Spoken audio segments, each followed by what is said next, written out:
Alright guys, Naval Strike is finally here, bringing to the table 4 brand new island hopping-esque maps with a plethora of new weapons that are ripe for killing foes.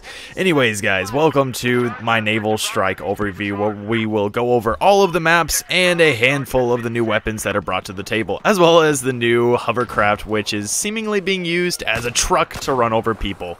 So our first map today is Operation Mortar, and I am using the brand new sniper right here. I believe it is the SR338, and the 338 comes from the rounds that it fires, although I find it to be not as powerful as the GOL Magnum, which also fires .338 Magnum rounds. Either way, it's a semi-automatic sniper rifle, so if it was to have that kind of power, I would think it would be a bit overpowered. And here you can see the Hovercraft doing just what it does best. A truck. It is trucking people. It is just driving on land. It is giving 0 flies, 0 ducks, whatever you want to call it, because it is the truck and it runs over people. And there's even an achievement for it. I think this was intentional. It was intentionally built as a truck, even though it can work on land. But this map is absolutely fantastic the way it reminds me of Battlefield 1943, with this whole hill right here that I'm on right now with the Citadel at the top, reminding me of Battlefield 1943 and the Citadel. Oh man, that was a fantastic map, Iwo Jima, and it just reminds me so much of it with this brand new pistol, the SW40, which is like a Magnum, only I feel as though its fire rate and its reload are a bit faster. I don't know if that's for sure. I haven't checked the stats quite yet. I only know the damage and such, but the damage seems to be exactly the same, but I'm not exactly sure about the reload time. But the fire rate definitely seems a whole lot faster. I guess you can judge for yourself when you use it and or you see it right now, but I find it to be a great predecessor to the Magnum if you don't already have it.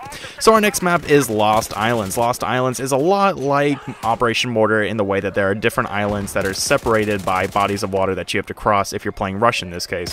So Lost Island is, and it is, yes I say, much like Operation Mortar. So these island maps are more or less the same. I hate to say it, but there are quite a lot of these that have similar characteristics, like these fortified barriers and the island hopping techniques you have to use to get to each.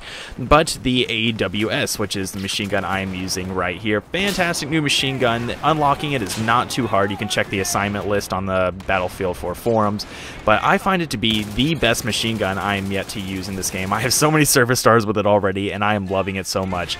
It has a great fire rate. Its accuracy and the stability and the way that it fires is remarkable for any machine gun I've ever used. It's so easy to get kills with it, even at a distance. Just a little bit of burst firing will get the job done.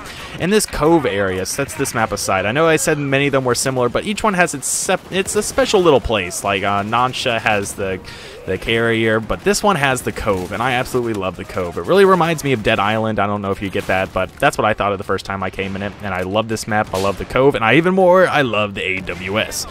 And our next map is Wavebreaker. Wavebreaker is probably my favorite map from this pack, as it does have an element of every map that I really enjoy. It has the sub-layer, which is kind of a mountain, and I really do like mountains like Mount Suribachi in Battlefield 1943 with Iwo Jima and all, but this map has itself a cool little storming beach area, the very first part of it if you're playing Rush. Then you have to go underground into the sub bunker, and then there's this last area right here which has some fortifications on it, and you have to storm it as well, or you can just parachute in like me with your brand new assault rifle, the AR160, which is remarkably similar to the AWS in that it fires the same exact cartridges, the 5.56 millimeters. I believe it's by 45 if I'm not mistaken. I don't know my guns, I only know what I read.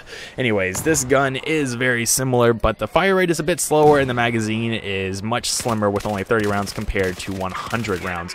But nevertheless, it is a very good on-the-go weapon. You are able to fire this, you are able to run around, and it is rather stable. Rather stable for an assault rifle of its caliber that it does do 700 rounds per minute. Very surprised by that, but it is still a fantastic competitor with the other contending assault rifles, yeah. But I would always use the AWS in comparison to it. Once I found out about it, his gameplay, I was doing surprisingly well. I was not as pessimistic about it as I am now, knowing that the AWS is out there. At this point, I had not unlocked it, so this was my only contender, and boy oh boy, I was really having fun with it, to be quite honest with you. Using new weapons is just one of those things I always enjoy, and getting those service stars and getting that voluptuous XP is always high on my list when a new map pack comes out like so.